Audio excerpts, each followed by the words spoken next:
नमस्कार सर, बहुत बहुत स्वागत है हमारे चैनल पे। जनता को बताने की आवश्यकता नहीं है कि आप कौन हैं। और चुनाव जो ये पैक्स चुनाव जो चल रहा है, कुछ ही दिनों में मतदान भी है, तो इस चुनाव को लेकर के क्या कुछ रणनीति है, क्या कुछ आपने अपना बनाया है एजेंडा, उसके बारे में सर हम बातचीत करेंगे। लेकिन विगत दिनों में जो है सो आप मुखिया भी रह चुके हैं पंचायत के, क्या कुछ कहना चाहिएगा, क्या कुछ एजेंडा लेकर के आप आए हैं इस चुनाव में, पैक्स के चुनाव में, उस पर थोड़ा सा जानकारी दे सर, अपना नाम परिचय बताते हुए। मेरा नाम मिथिलेश कुमार है। मैं पूर्व में मौजीपुर पंचायत का मुखिया रह चुका हूं। अभी वर्तमान में मैं पैक्स का चुनाव लड़ रहा हूं। वर्तमान अध्यक्ष जो हैं बहुत दिनों से इस पद पे काबिज हैं। इससे पहले उनके पिताजी भी 20 साल रह चुके हैं, 15 साल से भी रह चुके हैं। लेकिन सरकार के जितनी भी किसानों के लिए जो योजनाएं हैं, वो आज तक इन्होंने किसी को कोई लाभ नहीं दिया। इसलिए जनता के बीच इनके प्रति आक्रोश का माहौल है। हम जनता के बीच में यही संदेश देना चाहते हैं कि सरकार के जितनी भी योजनाएं कृषकों के लिए होगी, मैं 100% उनके बीच मैंने लाभ दिलाने का काम करूँगा।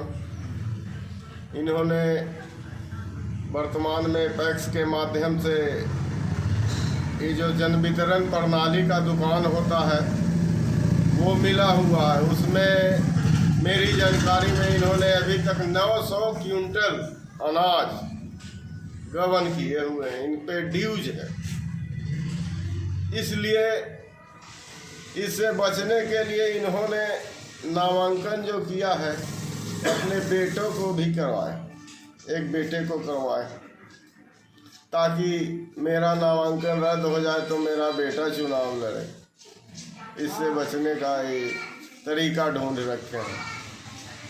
इससे तो यही महसूस होता है कि इन्होंने पैक्स को अपना बपौती समझ रखे हैं।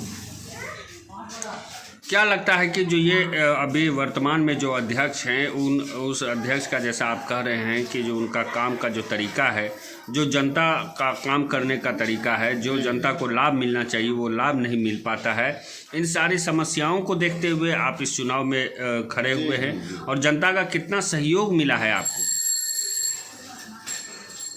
मैंने इनके कार्यशैली को देखते हुए पूरे जनता में बदलाव का बयार बह चुकी है। इनकी अब इस बार अध्यक्षता जाने वाली है, इसमें कहीं कोई दो राय नहीं है।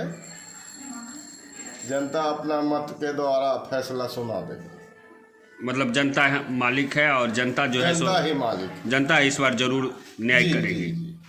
चलिए, बहुत बहुत धन्यवाद मिथिलेश जी, आपसे बातचीत करके अच्छा लगा है। और चुनाव होने से पहले उम्मीदवार का जो चेहरा रहता है और चुनाव हो जाने के बाद ये दो चेहरा आता है कि जो सामने के जो दो चेहरे हो जाते हैं।